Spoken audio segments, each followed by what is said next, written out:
Hi there, this is the official video podcast for the 2010 Leicester Comedy Festival.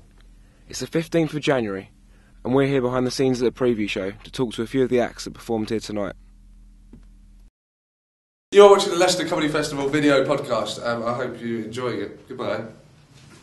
Best bit about being a comedian is it's the only job in the world. You know, if you do a normal job, you have to wait to get feedback from your boss. I get feedback every night. I walk on stage. If people don't laugh, I'm not doing my job right. If people do laugh, I'm having a great time and it's brilliant. And most of the time they laugh, thankfully. But so that side of it's amazing. Just the ability to make people laugh with stuff you've written yourself is something I never thought I'd be able to do. And the downside of it is the fact that I drive about 50,000 miles a year to do my job, and there's only so many Ginsters pasties you can eat before they become really boring and you get malnutrition. Could you tell us a little bit about your show, Boy Next Door Gone Wrong? Yeah, it's me. I was nice once, and then I basically became a heavily tattooed idiot. When I was born, I was quite clever, and then I was quite a nice kid, and then something happened, mainly alcohol and drugs, and I went incredibly off the rails and became an idiot. And the show is basically why I'm the worst human being in the world. There's many reasons. I got engaged by accident once. That's one of the stories. People go, you can't. You can. What else? It's just stuff I've done. The ways I've broke up with girls. The fact that I once lived with a racist. Stuff like that. It's just... I've lived a weird life, to be honest. And it's just me recounting stupid things that I've done. Quite a lot of them while I was at university in Leicester and on drugs.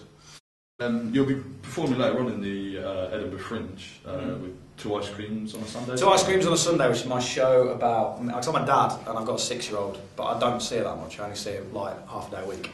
So, but we've got an amazing relationship, mainly because I'm a terrible human being and yet she loves me. And she is gorgeous and amazing. Most people say this about their kids, but she's gorgeous and amazing and very clever. And we have a weird relationship in that she knows that I'm not a nice person, but just seems to try and just coax me along through life. Whereas she's amazing and far too clever for her own good. And what I'm going to do with the show is I've filmed Amelia comparing it, so she's going to introduce the whole thing, which means everyone's going to go, about Amelia, and then I'm going to tell stories about things that I've done, and people are going to go, child services should probably come and take her off you.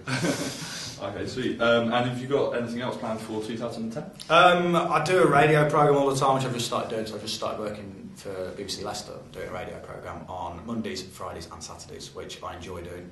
And hopefully, fingers crossed, I'm going to Los Angeles to do the Hollywood Fringe with Boy Next Door Gone Wrong for 10 days in June while the World Cup's on. So fingers crossed that'll come off, and then just 5 or 6 gigs a week like normal until I look quite tired. I genuinely feel really ill, and I've just had to go on in front of that many people. So I might be dead by the end of the year, if I'm being honest. If I work at the rate I'm working now, I may be dead. This could be my last day. This could be my will and testament.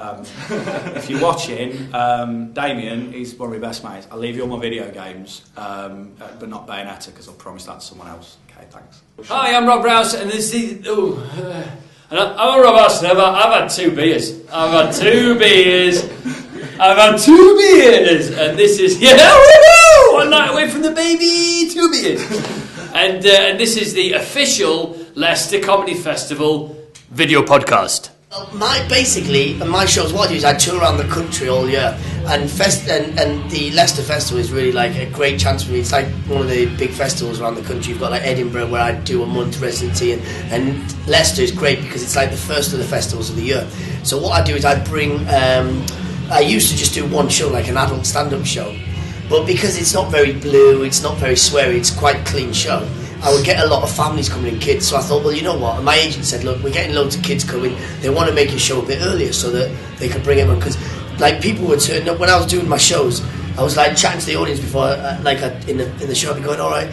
And there's like a 13-year-old kid in with their family, and everyone's having a laugh, whatever, chatting each night, and I'd like joke about it. And then one night there was 2 kids, 2 11-year-old girls in the front row, and I said, all right, how old are you? And they went 11-year-olds. Is this your mum here? And they went, no, that's not my mum. I said, what about your mum here? No. And I said, the next row, no. And we're having a laugh, and I was going, where are your parents? And they went, they're actually downstairs in the bar having a drink. We just come and watch your show. And I went, what? You've come on your own to see like an adult show in the night time. So, and because it had that sort of appeal where they liked it, so what I thought was, my agent said, look, let's just do 2 shows. Do a show for kids that they can come in the afternoon and then do an adult show at night time.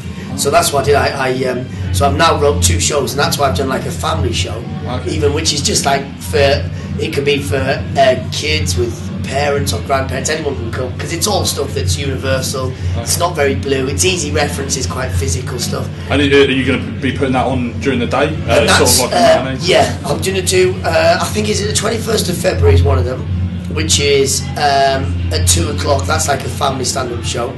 But I'm actually doing a storytelling show, which is just for kids with their parents, which is on the Thursday the 18th at 2 o'clock as well, I think. And then I'm doing my evening show, which is at 7:30, which is just me doing, which is the one that you said, which is I walked, I danced and I ran, which is basically as in I ran as in the country, because I'm going to talk about my life, just a little experiences with modern stand-up, some recent stuff that's happened to me, some stand-up, but also talking a little bit about my parents being Irish and Iranian, where we grew up in Iran for a couple of years, and then we moved around the country. We moved to Ireland and back then to the UK sort of thing. So I'll talk a little bit about that, some home truths and some stuff, but then obviously talk about up to the date like modern stuff. Hi, I'm Dan Skinner, and you're watching the official podcast for the Leicester Comedy Festival. The show is called My Family and the Dog That Scared Jesus, and it does exactly what it says on the tin. That's exactly what it's about. It's about my family and the dog doing something despicable in front of an effigy of Christ. You will come along and see it. I don't want to kind of ruin anything, but it's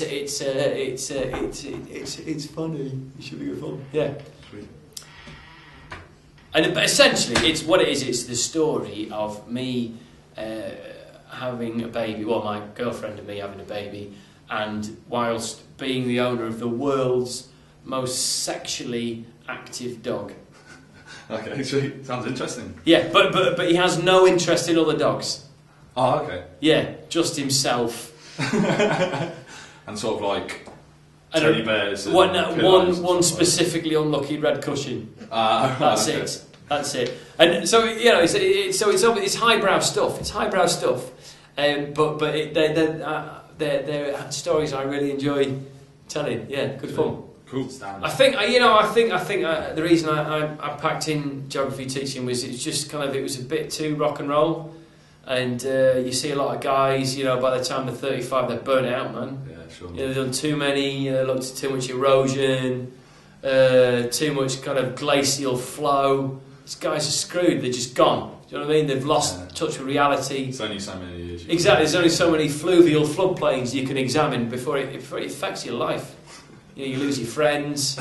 Before you know it, you're sampling silt at the bottom of a valley somewhere, and you realise everything's gone. You've lost your home, your possessions, your family, your loved ones, because you've just screwed yourself with geography. So it's just a better life that you chose, really? Yes, I got out. I got out before it got too rough. Sweet. Yeah, I got out before I drowned in corduroy. And the yellow font advances were nice. Really bad at interviewing. I'm glad to be interviewed. Have you not been watching? It was like over there, I was sort of quite bubbly, and then by the time I got over there, I was severely depressed. What the hell happened? I'm really sorry about that interview. You're a regular on the new series of The Shooting Stars. How did that come about? I sent a DVD of myself, as Angelos, to Bob Mortimer, because I've been a sort of lifelong fan of his, and I just wanted to meet him. Okay. And I in the sort of little DVD interview, piece to camera that I did, I just said, look, it's about time you give me a job. I was always mucking about and all that stuff. I'm fed up with it. I think Angelos is Angelos. I think he won it for me. Barry Crier's probably, he just tipped the scale basically. Festival, I'd really like to get to see Dave Fulton. I liked Angelo Theodopoulos. He was fantastic, and I really liked Rob Rouse as well. I thought he was excellent. I thought it was absolutely brilliant. I really enjoyed it, from start to finish. I'm Patrick Monahan, and this is the official podcast for the Leicester Comedy Festival. This is my friend. She obviously needs comedy. This has been the video podcast for the preview show. Thanks for watching. We'll be back in early February when the festival kicks off. See you then.